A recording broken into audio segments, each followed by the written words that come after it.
Salut à tous, c'est Vincent pour la chaîne de Presse Citron. Aujourd'hui, je vous présente le test d'un produit que j'attendais depuis très longtemps, le Samsung Galaxy Fold.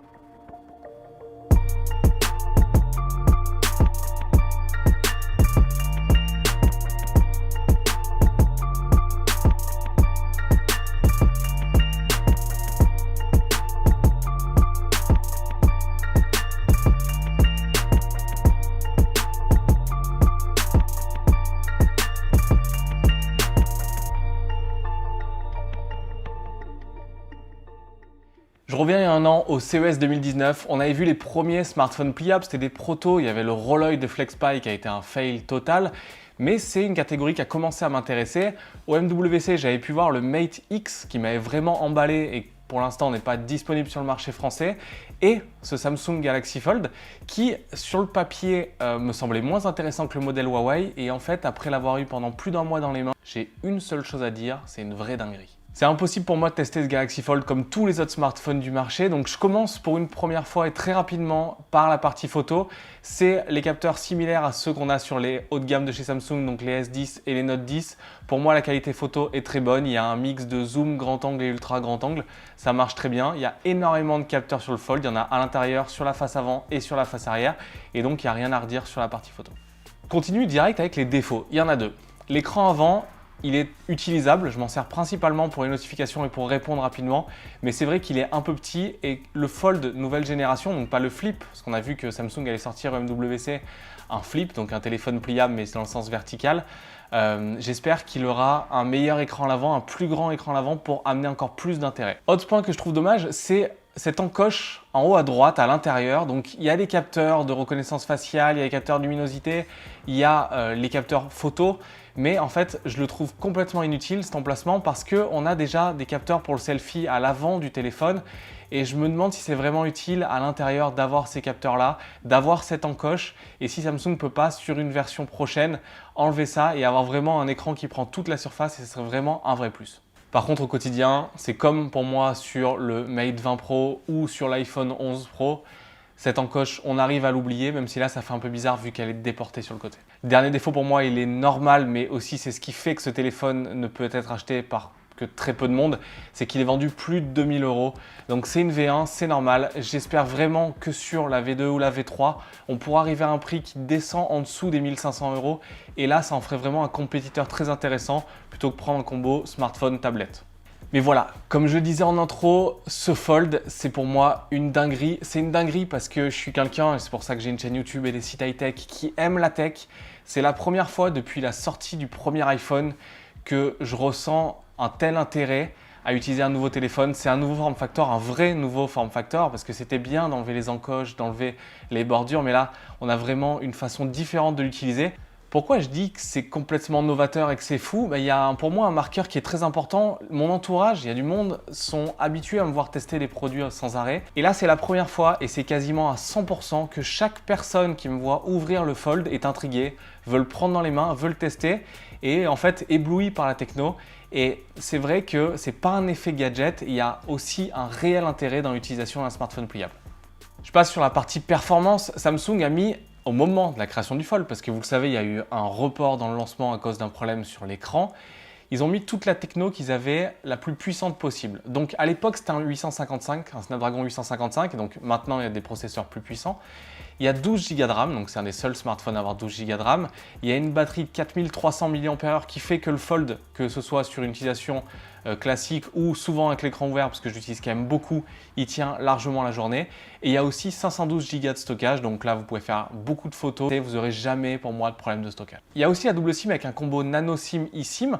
D'habitude, l'eSIM, c'est quelque chose que j'utilise pas au quotidien, parce que comme je dois sans arrêt changer soit ma carte pro, soit ma carte perso, soit les deux pour tester les nouveaux smartphones, je n'avais pas utilité. Et là en fait l'eSIM, c'est la première fois que je l'ai vraiment utilisé, et j'ai vu en quoi c'était pratique. Je suis allé au CES, et en fait j'ai téléchargé une application qui s'appelle AirAllo. À l'aéroport, j'étais en Wi-Fi, et là j'ai vu tous les forfaits disponibles, et j'ai pu prendre sur la eSIM un forfait data US, et donc avoir un forfait qui était sur AT&T de mémoire, qui tournait largement aux États-Unis, et là je vois un vrai intérêt.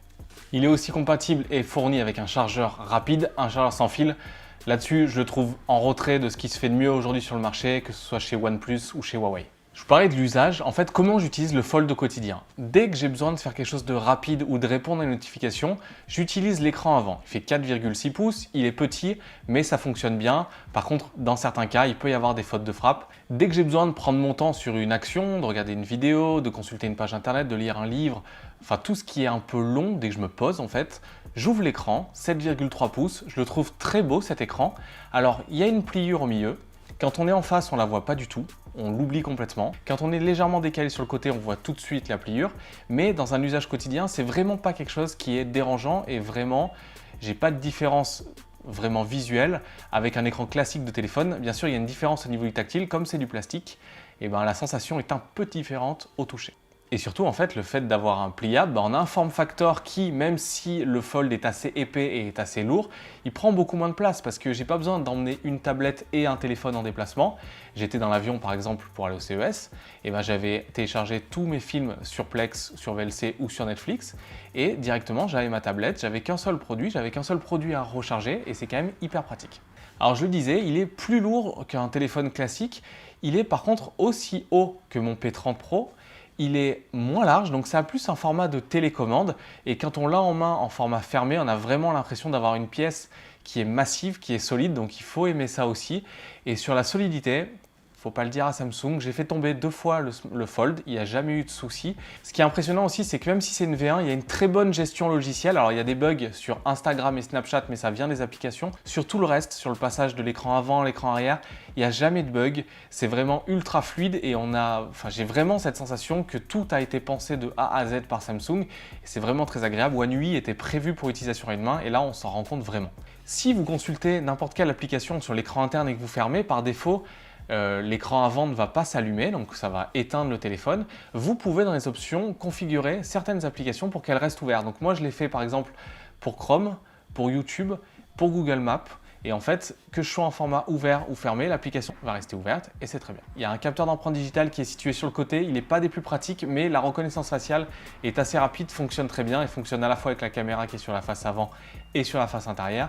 Donc déverrouiller le Fold, c'est très rapide. Et du coup, je reviens sur quelque chose que j'avais dit. Je trouvais le Mate X beaucoup plus joli, etc. Mais en fait, je pense que Samsung a bien fait d'utiliser au final 2 écrans, un à l'avant et un à l'intérieur, parce que ce système permet en fait de protéger beaucoup mieux les 2 écrans.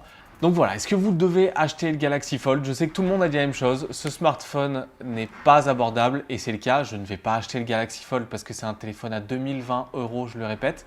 Si vous avez beaucoup d'argent et que vous aimez la tech et que vous voulez vous faire plaisir, foncez. Vous ne serez pas déçus sur toutes les caractéristiques qui ne déçoivent pas et surtout c'est un nouveau form factor qui est déjà, c'est pas une V0, c'est une V1. La V0 en fait c'est le Fold qui n'est jamais sorti. Celui-là il marche. Si vous le cassez, il sera remplacé dans la première année. Et au final, moi j'ai eu aucun souci dans l'utilisation et vraiment c'est très très agréable. Mais voilà. Pour résumer, en fait, je tiens depuis plusieurs années des sites high-tech, je teste beaucoup de produits chaque année. Tout ça vient d'une passion pour ces produits. Quand j'étais adolescent, j'adorais aller à la Fnac découvrir les nouveaux produits, j'adorais lire leurs bouquins et voir les étoiles. Et en fait, c'est rare maintenant que je suis amené à tester beaucoup de produits, j'ai beaucoup de chance et j'en ai conscience, d'être ébloui par un produit. J'ai eu ce cas sur le premier drone que j'ai testé qui était intéressant, c'était le Mavic Pro de DJI. Et là, ça faisait très longtemps et ce Galaxy Fold, c'est le cas, c'est un produit que je trouve vraiment génial. Pour résumer, il n'est pas abordable le Galaxy Fold, il n'est pas encore parfait, mais en vrai, c'est un vrai kiff de geek et pour moi, c'est le vrai début d'une révolution sur le smartphone. Je vous remercie d'avoir regardé ce test du Galaxy Fold sur la chaîne YouTube de Presse Citron. Si vous avez des questions sur le téléphone, n'hésitez pas à les poser en commentaire.